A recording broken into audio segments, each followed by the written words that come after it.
نبی پاک صلی اللہ تعالیٰ علیہ وآلہ وسلم کی جو تشریف آوری ہے، آپ اس کے ساتھ تربیت کا پہلو آپ دیکھیں کہ آقا کریم علیہ الصلوۃ والسلام کی تشریف آوری کو جو قرآن پاک نے بیان فرمایا، چار جگہ پر وہ آیت مبارکہ ہے ایک ہی طرح کے الفاظ میں، تو اس میں کیا فرمایا؟ یعلمہم الکتاب والحکمت ویزکیہم۔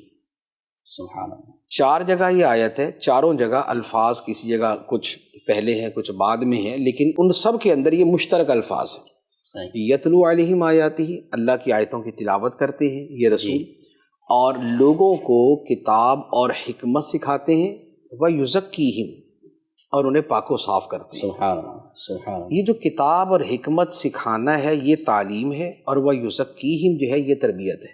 ماشاء اللہ۔ تربیت نام ہے کسی کی عملی زندگی میں کوئی اچھا رجحان پیدا کر دینا، اچھا ہے تو اچھی تربیت ہے، برا ہے تو بری تربیت قرار پائے گی۔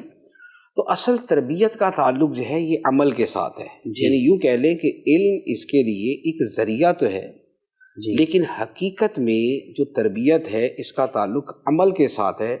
ایک شخص اپنے بچے کو 100 کتابیں پڑھا دے، لیکن 100 کتابوں میں کسی ایک شے پر بھی عمل نہ ہو، تو یہ تو کہا جا سکتا ہے کہ اس بندے نے اپنے بچے کو تعلیم دی، یہ نہیں کہا جا سکتا اس نے تربیت دی۔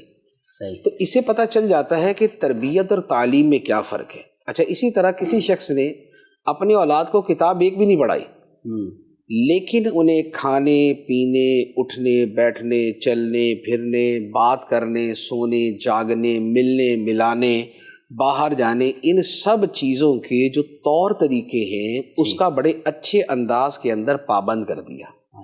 تو اب اس کو کہا جاتا ہے کہ یار اس نے اپنی اولاد کی تربیت بڑی اچھی کی ہے، حالانکہ اس نے کتاب ایک بھی نہیں پڑھائی، لیکن اس نے عمل جو ہے وہ اس کے اندر ایسا پیدا کر دیا۔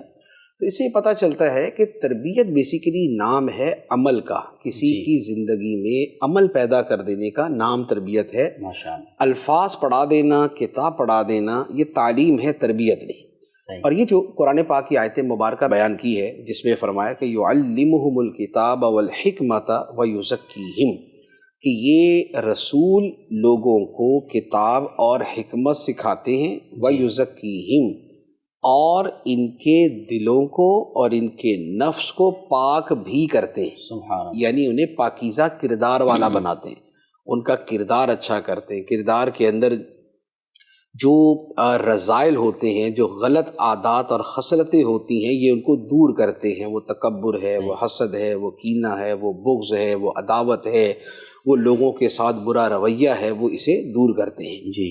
تو نبی پاک علیہ الصلوۃ والسلام کی تشریف آوری جو ہے وہ تعلیم اور تربیت دونوں کے مجموعے کے لیے۔ ایک طرف آپ تعلیم فرماتے ہیں، فرمایا انما بعثت معلما، سبحان اللہ، مجھے سکھانے والا بنا کر بھیجا گیا۔ اچھا، لیکن اس کے ساتھ ایک دوسری حدیث ہے وہ بھی بعثت ہی کو بیان کرتی ہے، اور وہ فرمایا بعثت لأتمم مکارم الاخلاق، سبحان اللہ، سبحان اللہ، مجھے اس لیے بھیجا گیا کہ جو اچھے اخلاق ہیں انہیں میں ان کے اعلیٰ ترین مرتبے تک پہنچا دوں۔ سبحان اللہ۔ تو وہ جو تھا انما بعثت معلما، وہ تعلیم کا پہلو ہے، اور یہ جو ہے بعثت لأتمم مکارم الاخلاق، کہ جو اچھے اخلاق ہیں لوگوں کو اپنے عمل سے اور ان کے کردار میں پیدا کرنے کے ذریعے اسے میں مرتبہ کمال تک پہنچا دوں، یہ تربیت کا پہلو ہے۔